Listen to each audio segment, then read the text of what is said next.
Hi, and welcome to another video of the Targeted Individual Program. Excuse me as I move the mic closer. In this video, I want to talk about this article from the Daily Beast, which was written last year, September 2016. Now, I haven't heard of this article, and I'm not sure if a lot of the TIs have heard of it either, but it's a very interesting article. But before I begin the article, I just want to give an update on my targeting, the continuing harassment by those in law enforcement, the silent subliminal messages of being arrested, killed, being homeless, having my disability taken away from me. So this week, they've used a homeless person to insinuate me becoming homeless. They've used a particular woman to try to trap me in a honey trap, but that didn't work. They have tried to they not try to, but they are sending me subliminal messages about losing my disability and becoming homeless, and then really doing really strange hand signals, particularly using a woman who would walk past me and will place one of their hands behind their back with the palm facing towards me, and this is being done in a repeated way, so I know it is some form of conditioning. Again, because when you want to condition somebody, you do things repeatedly. It's a repetitive nature when it comes to conditioning someone's mind in whatever aspect that these perpetrators want to do. So also, let's talk about the honey trap that they tried to set me up with. So I went into a grocery store to get my son cupcakes that was ordered. And as I'm walking towards the back of the store where the bakery section is, this woman, walked towards me, and I guess because they know that I have a thing for women with natural hair, and basically I'm very pro-black. So this woman now, she sees me and she walks towards me, and as she's walking towards me, she's looking at me like she's about to say something or to try to get me to say something, the way they do it. So she's walking slowly towards me and she's looking at me like she's almost coming towards in front of me. So that I guess they wanted me to say hi or what have you, But anyway, I just ignored her and I got the cupcake, and as I'm exiting out the store, here she comes again in the same manner as walking out the store. So I said, okay, this is a honey trap. They want me to say something to this woman, and but I had to take the cupcakes to my son school because it was his birthday. So as I'm leaving the store, the security guard now he sees me, and he walks out of the store in front of me, and so I'm wondering, what is going on here? What are they up to? So anyway, I left the store, took the cupcakes to my son's class, came down the stairs to exit out the school, and the security guard in the school all of a sudden pops out of the bathroom right in front of me. Okay, this is synchronization, and this is how synchronization works. Right in front of me, and as she's walking in front of me, she placed one of her arms behind her back, again with the palm of her hands facing towards me, which is very odd because people don't do that, especially in the streets. You don't see people walking with their hands behind their back with their palm facing outwards, right? Because it's a very strange behavior. and it's something that just people just don't do. But if you're a TI, this is what they do in front of you, right? This is some type of coded message, and I just carry on about my business. Got to the house. It was just ridiculous yesterday. Then, as I go to pick up my son from school, I came out the building and started walking and saw a fire truck.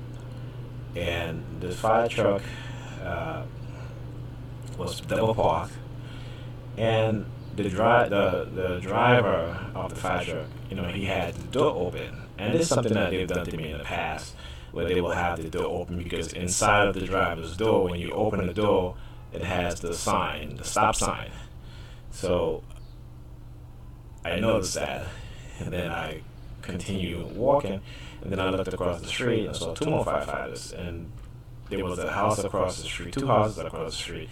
One had gotten burned down, but they've been renovating the house, and it's boarded up. It had like a boarded fence around the house, so there was no way that they could have gotten in the house. So I'm wondering, well, why were they there?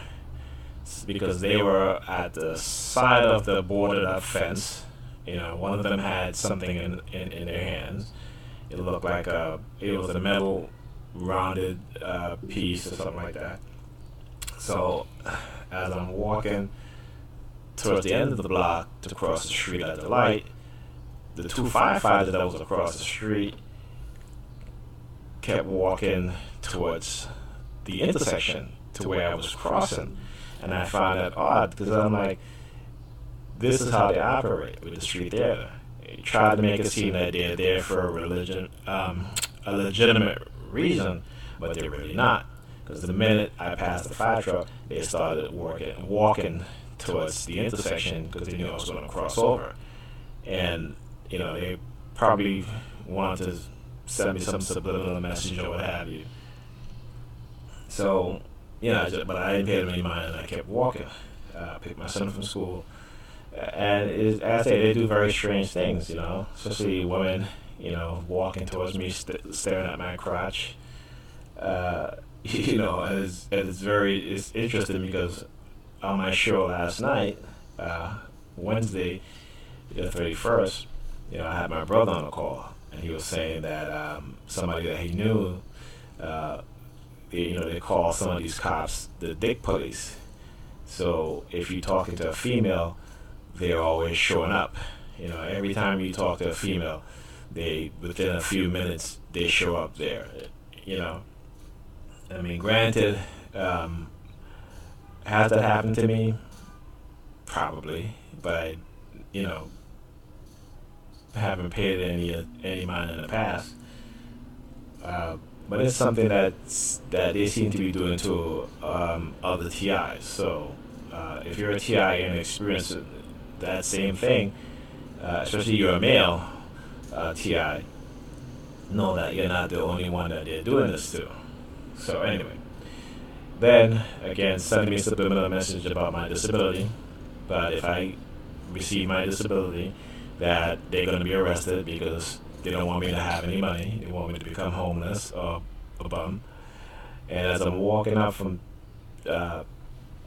picking up my son from school, this perpetrator, this guy, he's walking with a female and a young girl, and he's walking towards me, and all of a sudden he gets so loud, with his conversation, and it's like, oh, he's stupid and all this stuff. But I'm like, oh, yeah, you are stupid, But that's the things that they do. They try to make the TI feel a certain way, feel negative. Especially if you're, I guess, male and female, they try to belittle your manhood or your womanhood. All kind of stuff that they do. And so, let me get on to this article right here. So, this is from the Daily Beast, and it talks about Cheryl Walsh.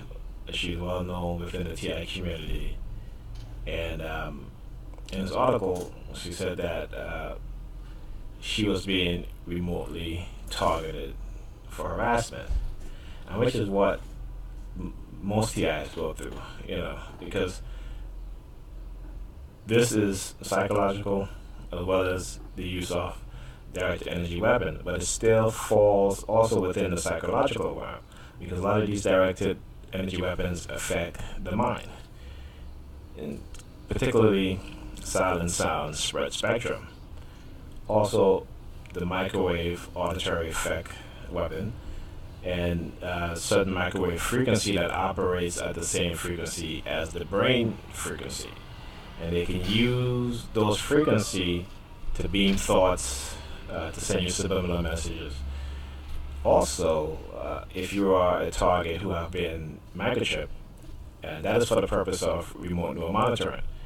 Now, there's been many shows that talks about remote neural monitoring and the purpose of it, and these government agencies try to justify the remote neural monitoring by saying, well, we can install devices at airport which scans people's brain, and you can tell what they're thinking.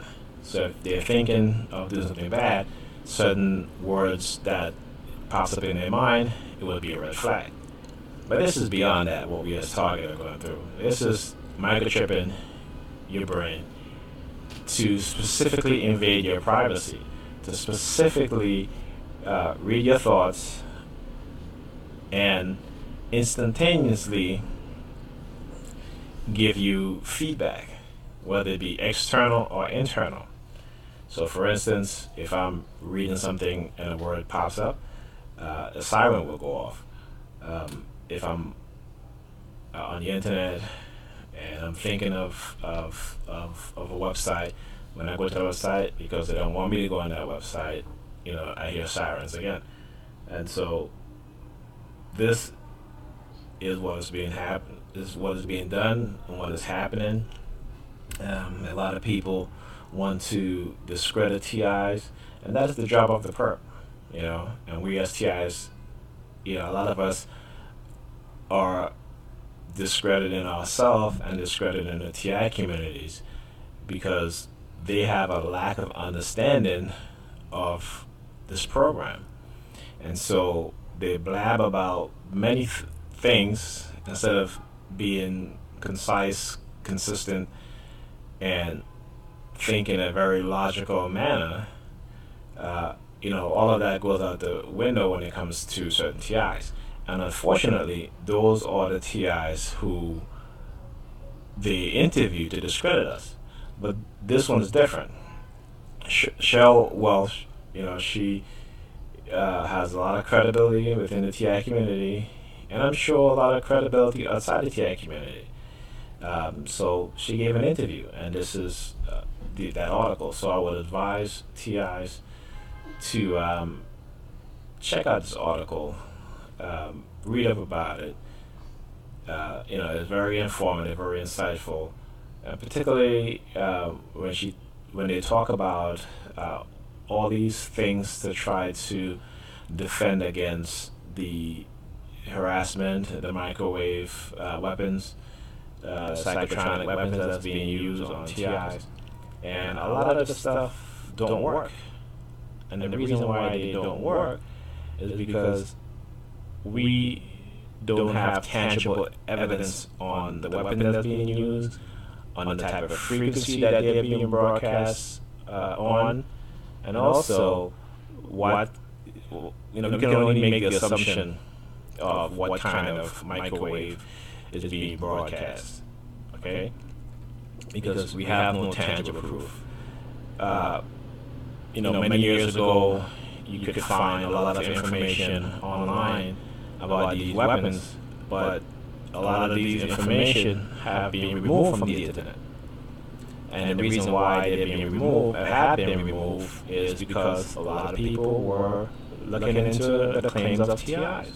And so the government, in order to protect themselves, in order to hide what they've been up to, they remove a lot of this information from the internet.